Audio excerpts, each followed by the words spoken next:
Viewers, we have a big breaking news coming in. It's a big Republic exclusive. The NCP and the NCP Pawar Sharad Pawar faction released a joint manifesto for Pune Civic polls. In fact, Deputy Chief Minister Ajit Pawar, NCP-SP MP Supriya Sule share stage. Likely merger between Sharad Pawar and Ajit Pawar group soon. This is a big exclusive coming in only on Republic. In fact, Sharad Pawar has approved the merger. Pawar wants cabinet post for Supriya Sule in centre.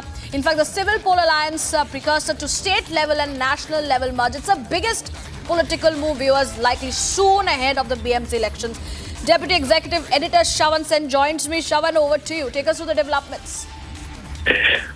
Well, for the first time since the split in the NCP in July 2023, Ajit Pawar and his cousin, that is Supriya Sule, working president of the NCP, is going to share their stage today. In fact, this is for a common political program, is what they are saying. It's a combined NCP manifesto for the upcoming January 15th polls.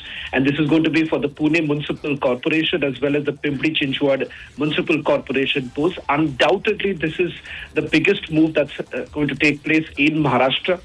Has its own ripple effects in the centre too, given the fact that both of them would be coming together. In fact, Ajit Pawar, let me also bring in our editor-in-chief, Arnab Goswami, who's joining us on this broadcast, on a big political move expected in Maharashtra with, of course, ripple effects here in the centre too.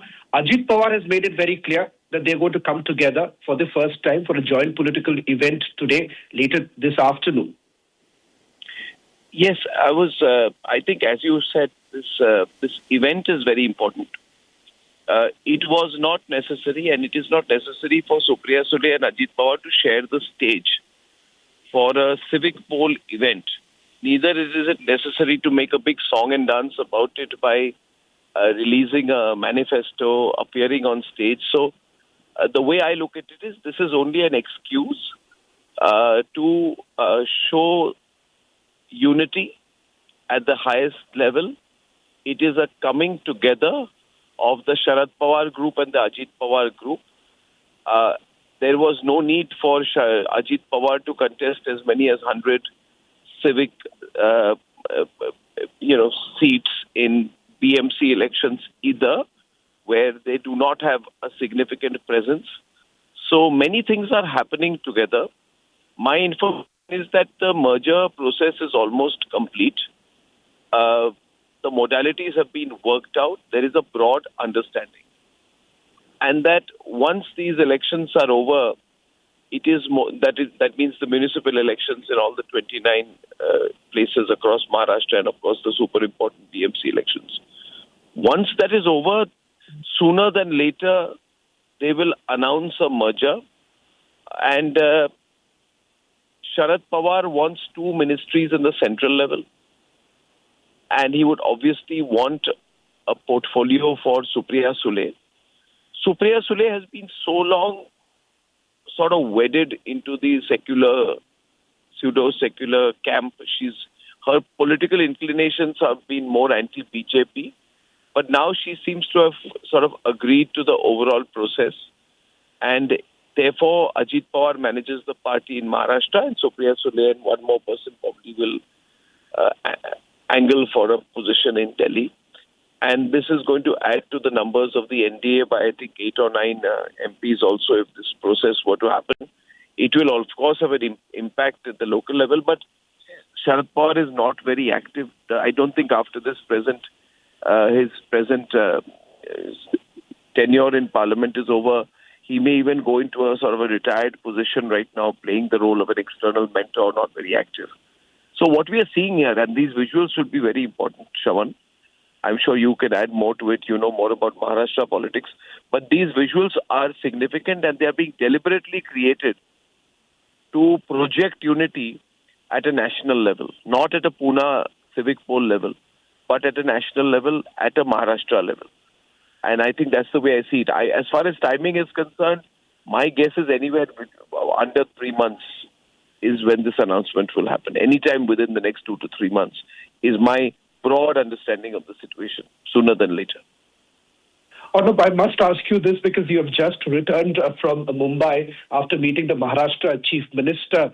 Devendra Fadnavis. And within Maharashtra politics, many see Devendra Fadnavis basically being the Chanakya of Maharashtra politics, something what Sharad Pawar was at one point in time. And Devendra Fadnavis is outdone Sharad Pawar. Sharad Pawar perhaps has become an irrelevant political force right now in Maharashtra. And somewhere down the line, he sees that it's come to an end. This April, when he basically retires, the sense that we get is that he's going to hand it over to Supriya Sule in the national capital, and perhaps in Maharashtra it would be Ajit Pawar. What's the sense that you got after speaking to Devendra Fadnavis? Is it Devendra Fadnavis who's doing this? Because he had made it very clear, no question of tying up with Uddhav Thackeray. It's over, completely over. But it seems that he has always been a little comfortable when it comes to the Pawars.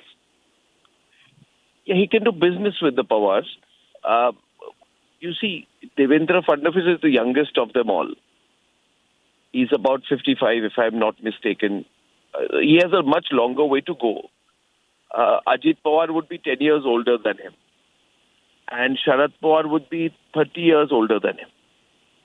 So I think for Devendra Fadnavis, there's absolutely no hurry. But you said it quite brutally. The reality is that Sharad Pawar has a lot of moral influence still. His words carry weight. But organizationally, actively and operationally, he is not really at his peak. And so, while he's not a spent force, because every word he utters will have a moral impact, but that moral impact did not show when the party split. The first sign of weakness of Sharad Pawar was when the split happened.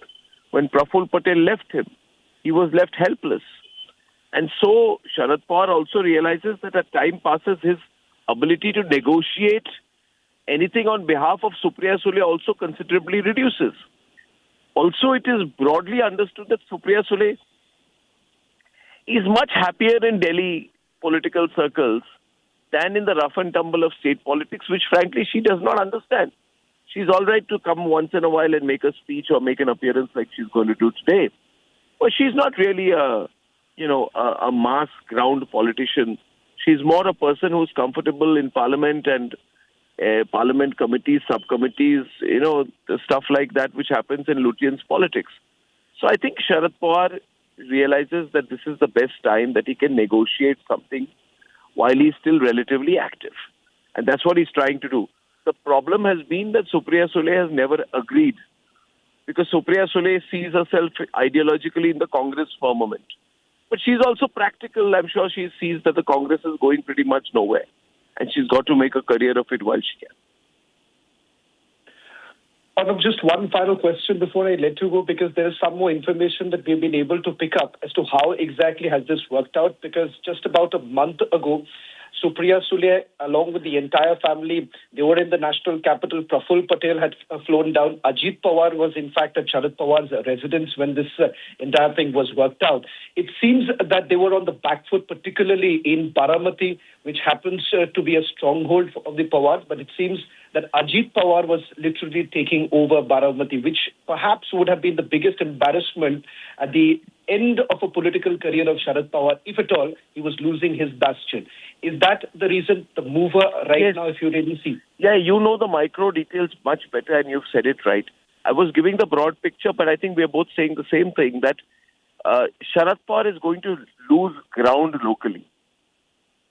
And therefore, this is not the time for him to hold firm and refuse to negotiate. While he can negotiate a deal, while he still has some terms on his side, he's negotiating something for Supriya Sule. His blind spot here is that he feels that he's got to find a relevant position for his daughter. And therefore, that's the reason he wanted a cabinet seat. In fact, Devendra Fadnavis told us in the interview that he blames Sharad Pawar for axing his arrangement with Ajit Pawar in 2019. And the speculation is at that point of time that Sharad Pawar did not want it to go through without getting something for Supriya Sule. So for the last 5 to 6 years, Sharad Pawar has been trying to probably position Supriya in Delhi. And I think this is an opportune time. So I would be very keen to see if Sharad Pawar himself turns up at this photo opportunity. But in terms of national impact, if this does happen, then some people in the BJP will be uneasy. but the BJP will gain 8 to 9 seats in the NDA, which is something they can do with right now, because the dependence on any one party reduces. And after the JDU and Chandrababu Naidu, the NCP joint entity will be a force to be counted in the NDA if that would happen. Well, thank you very much, Odom, for bringing us the big breaking news this morning. In fact, undoubtedly, this bolsters the strength of the NDA, given the fact that about 6 to 7 NCP parliamentarians would also be coming together if the merger goes through in the next coming months. A big story that we are tracking through the day. And of course, the big interview of Maharashtra Chief Minister Devendra Fadnavis with Editor-in-Chief Arnab Goswami, giving away the fact what exactly is working for Devendra Fadnavis in the state of Maharashtra, what are the alliances, and if at all there was any discomfort within the Mahayuti. That's the big breaking news coming in, tracking it very closely. The big story today, the merger of NCP factions. That's right. Shavan, thank you for joining us and giving us all the details.